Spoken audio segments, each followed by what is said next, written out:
How to redeem the finals code. Hey there, welcome back to the channel, and let's get right into this quick and easy tutorial. For this, first and foremost, go ahead and launch a Steam in your PC. Now over here, make sure you have got yourself a valid finals code. Also, make sure you are logged in into your Steam account.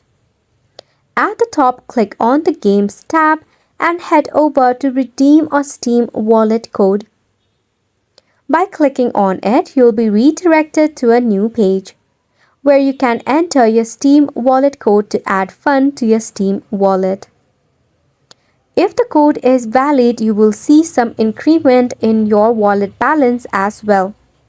Also note that if the gift card you attempted to redeem is not in your currency, it will be automatically converted only if the redemption option is available for your region. Also note that every gift card currency cannot be redeemed in all regions. This sums up the tutorial as well. We hope that you found it informative and helpful to you. If you face any of the trouble regarding it, you can always reach out to the help and support of Steam. We hope we will see you very soon.